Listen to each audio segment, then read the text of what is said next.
PV. Anwar യു.ഡി.എഫിലേക്കോ? വന്യജീവി ആക്രമണവുമായി ബന്ധപ്പെട്ട് PV. Anwar എം.എൽ.എയുടെ നേതൃത്വത്തിൽ യു.ഡി.എഫ് പിന്തുണയിൽ വയനാട് പാർലമെന്റ് മണ്ഡലത്തിൽ 3 ദിവസത്തെ വാഹനജാഥയിൽ ഉയരുന്ന ചോദ്യമിതാണ്. മുസ്ലിം ലീഗിനും അൻവറിനോടുള്ള എതിർപ്പ് കുറയുന്നുവെന്ന സൂചനയും ഈ ജാഥയിലുണ്ട്. ഞായറാഴ്ച നടക്കുന്ന സമാപന സമ്മേളനം ഇ.ടി. മുഹമ്മദ് ബഷീർ എം.പിയാണ് ഉദ്ഘാടനം ചെയ്യുന്നത്. അൻവറിൻ്റെ വാഹനജാഥയ്ക്ക് മുന്നണിയോ യു.ഡി.എഫിലെ പ്രബല കക്ഷികളോ നേരിട്ട് പിന്തുണ പ്രഖ്യാപിച്ചില്ലെങ്കിലും പ്രചാരണ പരിപാടികളിൽ യു.ഡി.എഫ് നേതാക്കളും ജനപ്രതിനിധികളും സജീവമായി പങ്കെടുക്കുന്നുണ്ട്. ജാഥയുടെ വിജയത്തിനായി കഴിഞ്ഞ ദിവസം ചേർന്ന യോഗത്തിൽ യു.ഡി.എഫ് ഗ്രാമപഞ്ചായത്ത് പ്രസിഡന്റുമാരായ Thankamma Nedumpadi, O T. James, Usman Kattadi, Vazhikkadavu panchayat vice president Reji Joseph Kandathil എന്നിവർ പങ്കെടുത്തു. വഴിക്കടവിൽ ചേർന്ന യോഗത്തിലും യു.ഡി.എഫ് നേതാക്കളുണ്ടായിരുന്നു. എന്നാൽ ഇടതുപക്ഷം ഈ പ്രതിഷേധത്തിന്റെ ഭാഗമല്ല.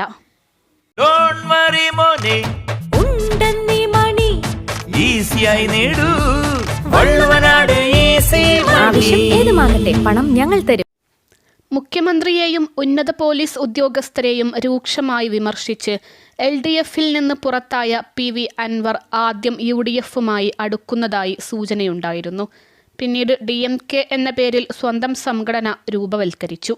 എന്നാൽ ഇത് വിജയിക്കില്ലെന്ന് ഏതാണ്ട് ഉറപ്പായി.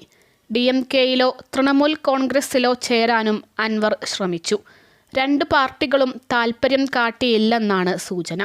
പിന്നാലെ വീണ്ടും കോൺഗ്രസുമായി അടുക്കാൻ ശ്രമിച്ചു. ഇതിനെ പ്രതിപക്ഷ നേതാവ് VD സതീശൻ എതിർത്തു. അതിനിടെ ചേലക്കര സ്ഥാനാർത്ഥിത്വം സംബന്ധിച്ച് പ്രതിപക്ഷ നേതാവ് VD സതീശനും അൻവറും വാക്കുപോരും ഉണ്ടായി. എന്നാൽ KPCC പ്രസിഡന്റ് K. സുധാകരൻ അൻവറിന് പരോക്ഷ പിന്തുണ നൽകി. രമേശ് ചെന്നിത്തലയ്ക്കും എതിർപ്പില്ല. എന്നാൽ മുസ്ലിം ലീഗിലെ ഒരു വിഭാഗം എതിർപ്പിലുമാണ്. കേരള വനനിയമ ഭേദഗതി ബില്ലിനെതിരെ നടക്കുന്ന പാർലമെന്റ് ജാഥയിലും അൻവർ പങ്കെടുക്കുമെന്നും സൂചനയുണ്ട്. ഏതെങ്കിലും മുന്നണിയുടെ ഭാഗമായില്ലെങ്കിൽ തൻ്റെ രാഷ്ട്രീയ ഭാവി അടയുമെന്ന് അൻവർ തിരിച്ചറിയുന്നുണ്ട്. ഈ സാഹചര്യത്തിൽ കൂടിയാണ് വനസംരക്ഷണ യാത്രയിലെ UDF നയതന്ത്ര ശ്രമം. വയനാട് ലോക്സഭാ മണ്ഡലത്തിലെ മാനന്തവാടി മുതൽ വഴിക്കടവ് വരെയാണ് 3 ദിവസം നീണ്ടു നിൽക്കുന്ന അൻവറിൻ്റെ പര്യടനം. ഇന്ന് വൈകിട്ട് 5-ന് പനമരത്ത് നടക്കുന്ന പൊതുയോഗം വയനാട് DCC പ്രസിഡന്റ് ND അപ്പച്ചൻ ഉദ്ഘാടനം ചെയ്യും. ഇതിലൂടെ കോൺഗ്രസ് പിന്തുണ ഈ ജാഥയ്ക്കുണ്ടെന്ന് ഉറപ്പിക്കുകയാണ് അൻവർ. കേരള വനനിയമ ഭേദഗതി ബില്ലിന് മന്ത്രിസഭ അംഗീകാരം നൽകിയ സാഹചര്യത്തിലാണ് യാത്ര സംഘടിപ്പിക്കുന്നതെന്ന് പി.വി. അൻവർ ഫേസ്ബുക്കിൽ കുറിച്ചു.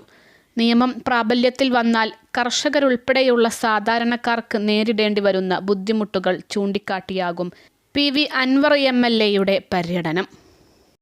അൽസലാമ ഐ ഹോസ്പിറ്റൽ 21 ലക്ഷത്തോളം സന്തുഷ്ടരായ ഉപഭോക്താക്കളും 2 ലക്ഷത്തോളം തിമിര ശസ്ത്രക്രിയകളും പൂർത്തിയാക്കിയ മലബാറിലെ ഏക കണ്ണാശുപത്രി. ലോകോത്തര നിലവാരമുള്ള ചികിത്സാ സംവിധാനങ്ങൾ, എല്ലാ നേത്രരോഗ ചികിത്സാ സൗകര്യങ്ങളും വിദഗ്ധരായ ഡോക്ടർമാരുടെ മേൽനോട്ടത്തിൽ. Al Salama eye hospital, hospital road, Perinthalmanna.